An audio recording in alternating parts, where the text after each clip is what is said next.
What's going on, guys? Welcome back to my channel. In today's video, we're talking about how to guarantee progress in anything. Now, some of you might be familiar with the phrase, if you are not checking, you are guessing. And this is very, very important to remember when we are trying to progress in any given discipline, when we are trying to see better results over time. Now, sure, if you practice or dedicate a given amount of time to anything, you will get better at it up to a certain point. If I am a complete beginner at playing the piano and I practice for 20 minutes a day, I am going to get better. Now, there comes a time when that 20 minutes a day, the progress starts to plateau. 20 minutes a day at a certain point, once I'm good enough, that 20 minutes a day will become my maintenance, my minimum effective dose to maintain my skills. So what does that mean? Well, it means that if I want to keep getting better, I have to go up to 30 minutes a day. If you're a complete beginner, that minimum effective dose is going to be very small. But as you start to develop more skills, it's going to increase for you to be able to maintain and add on to those new skills. So as far as how much time and energy you need to allocate to a given discipline goes, that's up for you to measure and determine what is necessary. And how are you going to do that? Well, you are going to track your progress and track the amount of time you are giving to said discipline that you're trying to progress in and see what is required. So for example, I track how many times I'm going to the gym, how many times I'm training jiu-jitsu, and how much work I'm putting into my business and what kind of work, but we'll get into that later. Let's just focus on time. Now, I've been exercising, lifting weights for about 7 years now. And for me, I know I just kind of look like a regular guy in a t-shirt, but I promise I'm actually have a decent amount of muscle mass here.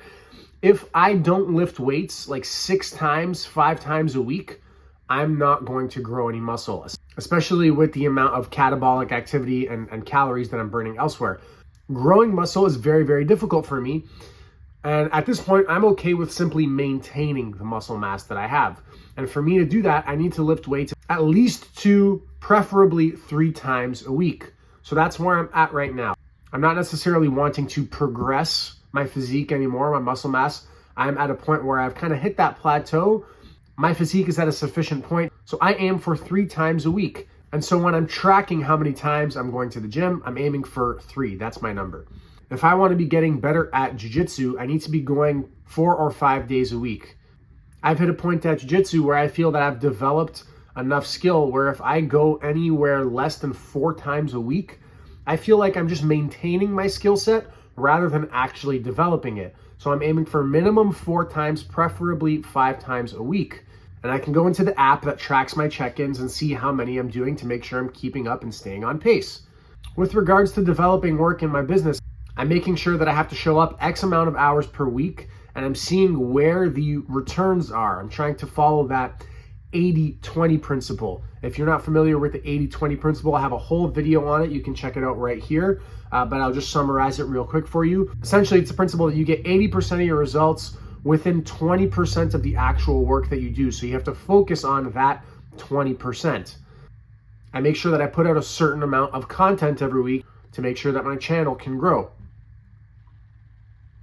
Now, if it's not growing at the rate that I would like it to, then I should be upping that number.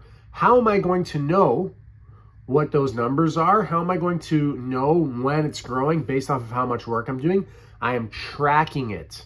Now, this is the main point of this video. If you are not checking, you are guessing. So you have to be tracking the amount of work you're doing and seeing, is it sufficient for the progress that I'm wanting, especially depending on how much skill or how many results you've already gotten in that given discipline.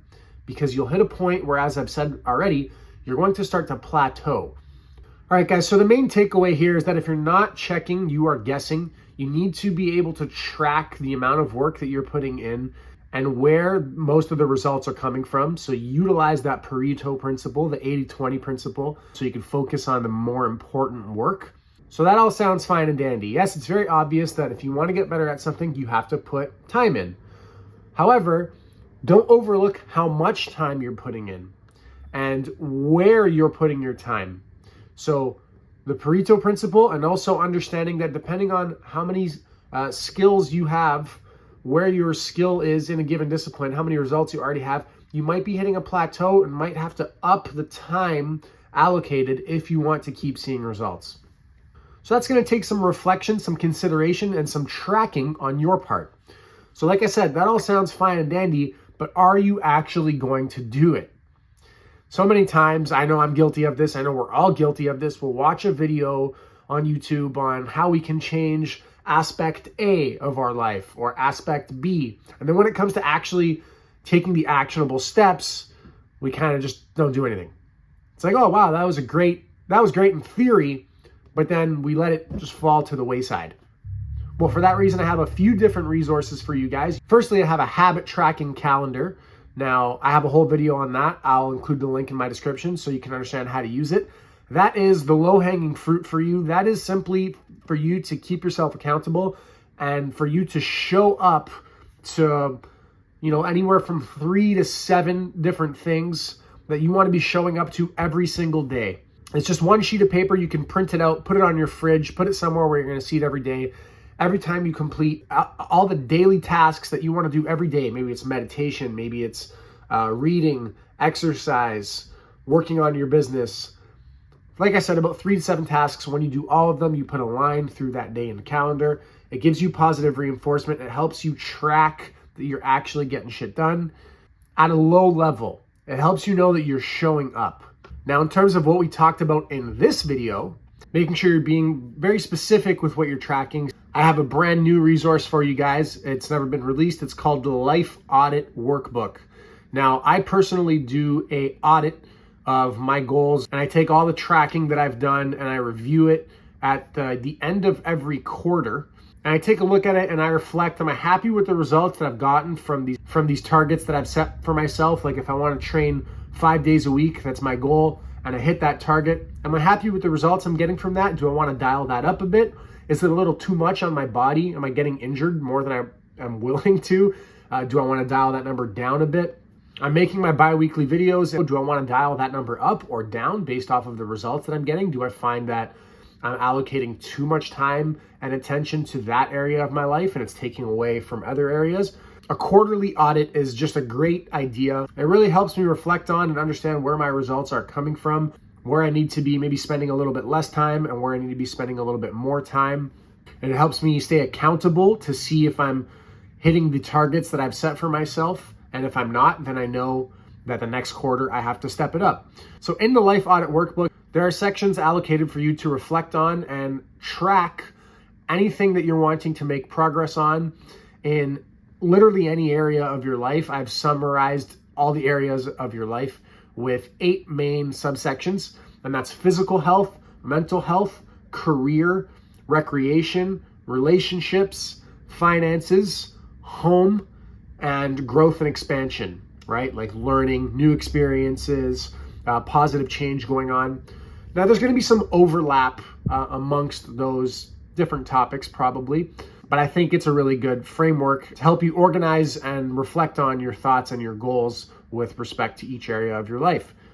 So whatever you're wanting to make progress in, if you're wanting to see changes in any aspect of your life, I think this tool is really going to help you, and it's going to help you keep yourself accountable and see, okay, what goal did I set for myself?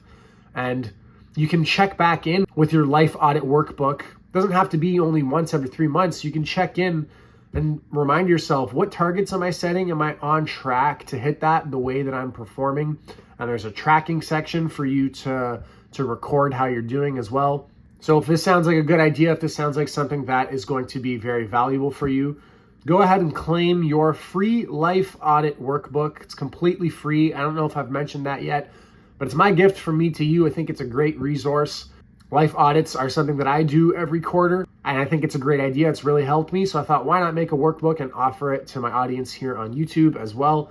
So be sure to go and claim your free Life Audit Workbook. I'm going to be doing quarterly audits for the rest of my life. This is a systematized way to make sure you are going to progress and hold yourself accountable in whatever it is that you want to be progressing in. Guys, that's it for today's video. I hope you enjoyed the Life Audit Workbook. You can print it out or you can just download it and use it digitally.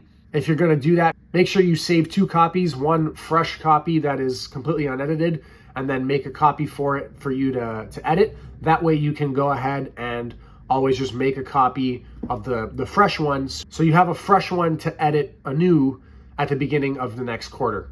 That's it for today, guys. I hope you enjoyed the video. If you did, be sure to give it a like, subscribe to my channel for more helpful content, and I will see you in the next one. Thanks for watching.